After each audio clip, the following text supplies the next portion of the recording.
నమస్తే. Spiritual, motivation, educational వీటికి సంబంధించి ఇంటర్వ్యూస్ ఇవ్వదలుచుకున్న వాళ్ళు కింద నంబర్ కి కాంటాక్ట్ చేయండి. నమస్తే, వెల్కమ్ టు అవర్ ఛానల్. నేను పద్మిని. ప్రస్తుతంతో పాటు ప్రముఖ ఆధ్యాత్మికవేత్త, వాస్తు జ్యోతిష పండితులు జీవీఎల్ఎన్ చార్యులు గారు మనతో పాటు ఉన్నారు. మాట్లాడదాం. సార్ నమస్తే. సార్, విష్ణు సహస్రనామం గురించి చాలా విశేషంగా ఏ నక్షత్రం వాళ్ళు ఏ పాదాలు తెలిసినప్పటికీ పుస్తకాల్లో ఉన్నవి చూస్తూ ఉంటారు, పరిచయమే. కానీ దాన్ని ఒకంత పక్కకు పెట్టారా అని అనిపిస్తుంది. మీరు ఇందాక ఎపిసోడ్లో చెప్పినట్టుగా అది ఒక భాగం అయి ఉండేది ఇదివరకు రోజుల్లో. విష్ణు సహస్రనామం చదువుకోవటం అనేది ఒక భాగం. అది ఎప్పుడైతే పక్కకి వెళ్ళిందో జీవితాల్లోకి రకరకాల కష్టాలు అనేవి వచ్చాయి అనటం ఎట్లాంటి అతిశయోక్తి లేదు. సరే, తెలిసినప్పటికీ ఒకసారి గుర్తు చేసేటటువంటి ప్రయత్నం. కృతికా నక్షత్రం వాళ్ళు ఏ పాదాల వాళ్ళు ఏ శ్లోకాలు చేసుకోవాలి, అలాగే మూలమంత్రం కూడా మీరు చెప్తున్నారు కాబట్టి వాటి గురించి అండి. శ్రీ గురుభ్యో నమః. ఓం నమో నారాయణి. కృతికా నక్షత్రం 4 పాదాల వారు చక్కని విష్ణు సహస్రనామంలో భీష్మాచార్యుడు చెప్పినటువంటి విష్ణు సహస్రనామ స్తోత్రంలో కృతికా నక్షత్రం వారికి దేవకి నారదులు సంవాదంలో మరొక గొప్ప ఆణిముత్యాలని కృతిక వారికి అందించారు. సహజంగా కృతికా నక్షత్రం అనగానే చాలామంది వివాహాలకి కొద్దిగా కృతిక, ఆశ్లేష, మూల భయపడతారా అంటే కాస్త చిన్న చూపు చూస్తారు. అమ్మో కృతిక వాళ్ళని. కానీ కృతికా నక్షత్రం వారంత ఉత్తమ సంతతి, ఆ నక్షత్రంలో పుట్టిన వారు చాలా యోగ్యులుగాను. అంటే ఇక్కడ జ్యోతిష్యం అనేటువంటిది రకరకాల పుంతలు తొక్కడం వల్ల పిచ్చుడి యుతలు రాయి అయిపోయింది. కాబట్టి కృతికా నక్షత్రంలో పుట్టిన అమ్మాయిని ఎవరు ఎందుకు చేసుకోవారంటే అత్తగారితో గొడవలు జరుగుతాయని. అత్తగారిది కూడా కృతికా నక్షత్రం అయితే ఈ కృతికా నక్షత్రం 24 భాగాలు చేస్తే అందులో చివరి 4 భాగాలు కనుక అత్తగారి పాదాలు కలిస్తే చేసుకోవద్దు అంటారు. ఓకే, అంతే. కాబట్టి దాన్ని వాస్తవాలు మనం బయటికి చెప్పే స్థాయికి చెప్పిన వ్యక్తులు లేకపోవడం మా దౌర్భాగ్యం. అట్లా ఈ కృతికా నక్షత్రం వారికి 4 పాదాలులో మొదటి పాదానికి విష్ణు సహస్రనామంలో 9వ శ్లోకం. దోషాన్ని చెప్పరా? చెప్తాను. దోషాలు అలాగే మూలమంత్రం. ఈశ్వరో విక్రమీ ధన్వి మేధావి విక్రమక్రమ అనేటువంటి 9వ శ్లోకాన్ని మొదటి పాదం వారు పఠించుకోవలసిన అంశాలు. ఇక్కడ కృతిక నక్షత్రం 4 పాదాల్లో మొదటి పాదంలో ఎవరు పుట్టినా మంచిదే, 2వ పాదంలో ఎవరు పుట్టినా మంచిదే, 3వ పాదం శాంతి నక్షత్రం. 3, 4 పాదాలు కొంతమందికి బాలారిష్ట దోషాలు కూడా ఉంటాయి. సో కాబట్టి ఈ నక్షత్రం వారు తప్పనిసరిగా మొదటి పాదం వారు విష్ణు సహస్రనామంలోని 9వ శ్లోకాన్ని పఠించుకోవడం మంచిది. అట్లాగే కృతికా నక్షత్రం 2వ పాదం వారికి నారదుడు ఇచ్చినటువంటి శ్లోకం సురేశ శరణం శర్మ విశ్వరేత ప్రజాభవ అనేటువంటి 10వ శ్లోకాన్ని పఠించడం ద్వారా వారికి మంచి ఉపాధి, శరణాగతి, ఆధ్యాత్మిక చింతన కలుగుతుంది అనడానికి ఆ శ్లోకం యొక్క పరమార్థం వారికి పరిపూర్ణంగా అందుతుందని చెప్పవచ్చు.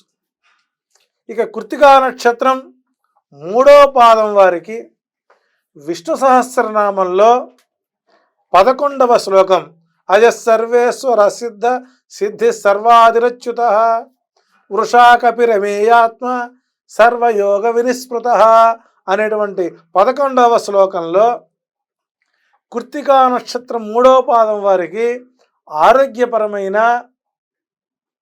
ఊపిరితిత్తులకు సంబంధించిన మానసిక చాంచల్యం ఎక్కువగా ఉంటుంది. కాబట్టి ఆ కృతికా నక్షత్రం 3వ పాదం వారికి ఇది పఠించడం వల్ల ఆ మనశ్చాంచల్య స్థితి అనేటువంటిది తగ్గిపోతుంది. ఇక 4వ పాదం వారికి వీరికి ఓవర్ కాన్ఫిడెన్స్ ఎక్కువ ఉంటుంది. అంటే శ్రద్ధ ఉండవచ్చు కానీ అతి శ్రద్ధ అనేటువంటిది పనికిరాదు. ఆ అతి శ్రద్ధ వలన వచ్చేటువంటి కొన్ని కొన్ని ఇబ్బందుల్ని అధిగమించడానికి కృత్తికా నక్షత్రం వారు విష్ణు సహస్రనామంలో వీరికి నారదుల వారు వసుర్వసమనా సత్య సమాత్మా సమిత సమః అమోఘ పుండరీకాక్షో వృషకర్మ వృషాకృతి అనేటువంటి 12వ శ్లోకాన్ని ఇవ్వడం జరిగింది. ఈ కృత్తికా నక్షత్రం వారికి మృగశిర, చిత్త, ధనిష్ట, పునర్వసు, విశాఖ, పూర్వభద్ర నక్షత్రాలు అనుకూల నక్షత్రాలు కాదు వారికి. కాదా? కాదు. ఎందుకంటే కృత్తికా నక్షత్రం మీద చాలా మందికి అనేక రకాల అపోహలు ఉన్నాయి కాబట్టి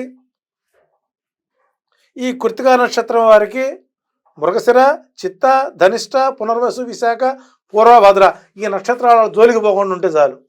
మాక్సిమం గురువు నక్షత్రాలు జోలికి వెళ్ళరు. ఉంటే చాలు. రైట్. సో ఈ 4 పాదాల వారికి ఇలాంటి ఇబ్బందులు వస్తాయి కాబట్టి వారు తప్పనిసరిగా చేసుకోవాలి. ఇక కృత్తికా నక్షత్రం వారు ఓం ఈం సహ కృత్తికాయై నమః అనేటువంటి ఈ మూలమంత్రాన్ని ప్రతిరోజు 11 సార్లు చదువుకోవటం వల్ల ఆ రోజు వారికి ఎలాంటి ఇబ్బందికర వాతావరణం లేకుండా ఉంటుంది. చాంద్రమానం ప్రకారం నక్షత్రాల్లో మొట్టమొదటి నక్షత్రం కృతిక. కృత్తిక. కృత్తికా నక్షత్రాది పర్యంతం కార్తీక మాసంతోనే మనకు ఉగాది ఆరంభమవుతుంది. ఈ కృత్తికా నక్షత్ర సమయంలోనే కృత్తికా నక్షత్రం ప్రారంభమైన కార్తీక మాసంలోనే నవగ్రహాల అన్నీ కూడా నామినేషన్స్ వేస్తాయి, వాళ్ళ అఫిడవిట్స్ అన్ని ఇస్తాయి.